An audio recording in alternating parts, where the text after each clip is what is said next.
Two men journey to the bars and restaurants of Scandinavia to find amazing beers, always with the same question. Hey, what's on tap? It's time to find out. Day 13. And we're over halfway there. Jawohl, frühe Weihnacht. Exactly, because today we have the Pretzel Und Gretel. Festbier mit pretzels. Pretzels. Jawohl. Yeah, 6%. But that's all it says on the can. So festbier is usually a lager. Yeah, it's a lager style. Yes. It smells very lagery. Yes, it smells Oktoberfestery. It smells very Oktoberfestery, and it looks very Oktoberfestery. Yes.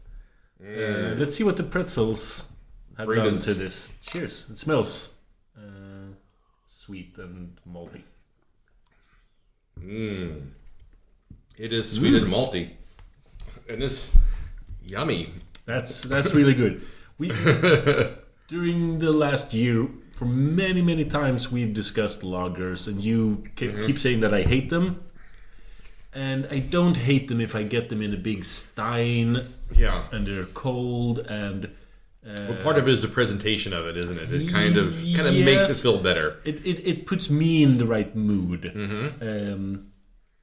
So for a long time, Bishop's Arms here in Malmö has had the unfiltered Pilsner Urquell. Mm-hmm. And I really enjoy that one. Mm-hmm. This one actually reminds me of the unfiltered Pilsner Urquell. I agree. A strong maltiness. Mm-hmm. It gives a lot of taste and aroma. Yeah. There's a lot of flavor going on here. And you think like, oh, it's a fest beer. It's not going to be very, there's not going to be a lot going on with it. There's not going to be a lot of flavor. It's just going to be kind of a boring lager. But no, there's a lot of character to it. It's got some really good... bread notes. Yeah, bread notes to it. I think the body is almost like a Czech Pilsner. Yeah. It's much richer. It doesn't, like, sometimes you get these Czech Pilsners or German lagers. There's a bit of a metallic kind of aftertaste. I don't really get that on this. I just get kind of, a bit of breadiness to it. Yep. It's 6%. Yeah. That would explain why I feel like this is rich and full. And, It's one of the, because I mean the last few beers have all been 4% or under. Yeah. So now we get something back up in the higher ABV. Although the Mr. Blue was not, it was a bit higher. It was like 7%. Yeah, something like that. But no, this is kind of right in that nice, very drinkable sweet spot. Mm-hmm. Man, if we could get this year round, I would probably have a few cans of this always laying around because it's pretty nice. It's pretty easy to drink. Yeah. It's very rewarding in its yumminess. I also like how clean it is. It just looks so nice. You got the bubbles just kind of coming off of the bottom of the glass, floating up through. Mm-hmm. A beautiful kind of a dark amber color.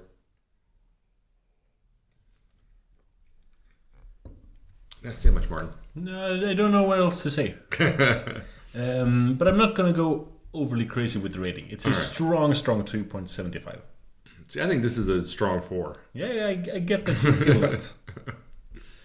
But that's where we differ when it comes to this base flavor. Yeah, I mean, this is past year I've really come to...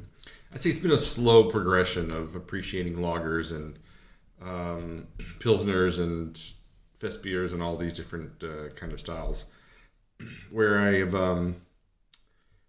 just appreciated the simplicity, the pure essence and craftsmanship of the beer itself, and not going, oh, it's just kind of a boring style. You can definitely tell the difference between a well-made one and a really shitty one. Yeah, there's like a night and day difference, just like you can with any other beer style. And so I think when you find one of these styles where someone's really done a remarkable job and you can really feel the craftsmanship in it. Yep. I think, you got to kind of appreciate that a little bit. Sure. But what I don't really appreciate is the can art. Can art's a little 80s gaudiness. It's like they spray painted the can with a bunch of different squiggly lines. I would say it's probably not one of, what's his name, Casper. the guy who does the can designs. Yeah. It's not one of my favorites of his. He's gotten a little more abstract over the years, and he's really moved more and more into just like lines and colors and numbers and offsetting of text and stuff. So he's really reshaping the way that the visual style of Tool has gone, especially in the past year and a half. I don't really remember the early visual style. It's changed quite a bit. Yeah. Some things still remain the same, like the Mr. Blue series still looks the same since it started. But some things have like been completely redesigned. I think like the Raid beer got a redesign a couple of years ago, and I think the Snowball Saison's been redesigned, and a couple of times actually, because I think when we had it the first year, it looked different between the first year and the second time we had it. They had changed it. We thought it was a different beer, and they were like, "Oh, what's this?" And they were like, "Oh, Snowball Saison." So, all right, this was day 13, and we are inching ever so closer to Christmas. Yes. So talk to you tomorrow. See you tomorrow. This podcast is part of the Pod Syndicate family. For more criminally compelling shows, articles, and conversations, head to wearepodsyndicate.com.